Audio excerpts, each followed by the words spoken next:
It's a new year and a new chance for you to make a fresh start with your compliance. For the next 31 days on the FCPA Compliance Report, we're going to be bringing you a daily tip, strategy, or idea that you can use to improve your program. Here's your host, Tom Fox, the Compliance Evangelist. Ongoing monitoring of third parties. One of the key themes from the 2020 update was the use of data and data analytics in a best practices compliance program. This has specific application to third parties. In sections entitled Risk-Tailored Resource Allocation, Control Testing, and Payment Systems, there were numerous questions specific to third parties. These questions made clear that the DOJ expects data analytics to be used to help detect or prevent bribery and corruption, where the primary sales force used by a company is third parties. A clear majority of FCPA violations and related enforcement actions have come from the use of third parties. While sham contracting has lessened in recent years, there are still related data analysis that can be performed to ascertain whether a third party is likely performing legitimate services for your company and is not a sham. There are several more complex analytics that can be run in combination to identify suspicious third parties. Some of the simplest can be to look for duplicate payments or erroneous payments. A key to moving from detection to prevention is the frequency of review. It is common for organizations to periodically review a year or more of accounts payable invoices at one time for errors or overpayments. Changing this from a one-time annual or biennial review to something that is done weekly, daily, or weekly dramatically improves the value of such internal controls. This more frequent preventative analysis is integral to a foundation of third-party audits. While many companies perform periodic look-back audits, ongoing monitoring also works to accomplish the same queries. This allows organizations to find duplicate payments or overpayments after the invoice has been approved but prior to disbursement. So instead of detecting some payments error 3-6 months after it is made, you prevent the money from leaving the company altogether. Duplicate invoices are a favorite mechanism of fraudsters. With several invoices, minuscule changes in them can lead to double payments. So although different wording on the face of an invoice may be small, it is often paid out as a duplicate invoice.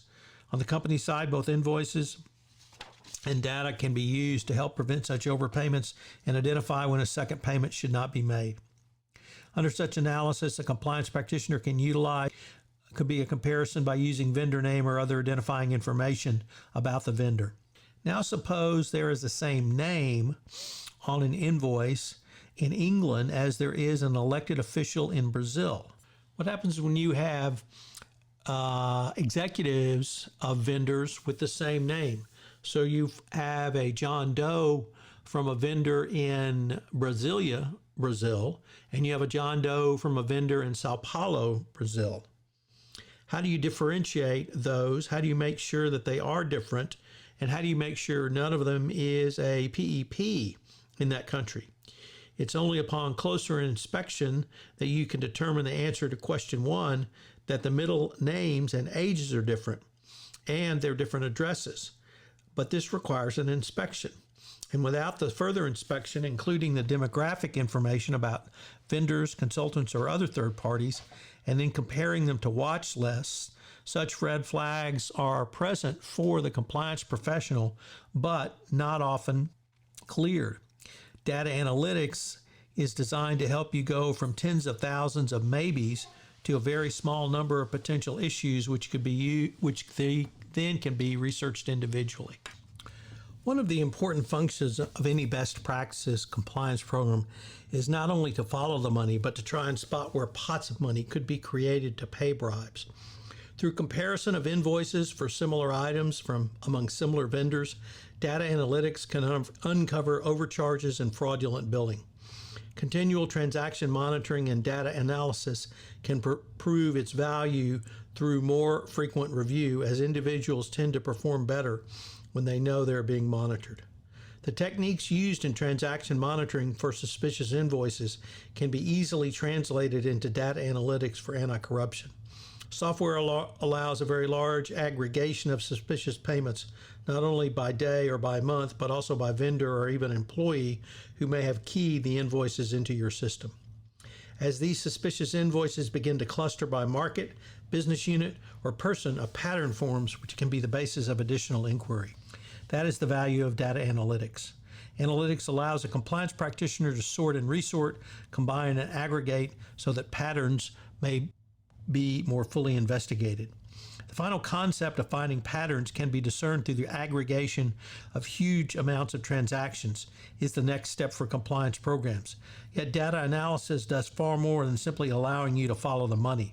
It can be a part of your third-party ongoing monitoring, as well as allowing you to partner the information on third party who might come into your company where there is no proper compliance vetting. Such capabilities are clearly where you need to be headed. So what are today's 3 key takeaways? 1, always remember to follow the money to see where a pot of money could be created. 2, transaction monitoring and techniques translate into data analysis. 3, don't forget to check names against PEPs and SDN lists going forward. And I would add as a parenthetical, always, always, always clear red flags which might pop up. If I could ask you to do so, would you pass on to at least one person this podcast series on the nuts and bolts of compliance, as I'm trying to expand my audience base for 31 Days to a More Effective Compliance program. I hope you'll join me again tomorrow, where I take up another topic in innovation in compliance. Thanks again for listening. 31 Days to a More Effective Compliance program is a production of the Compliance Podcast Network.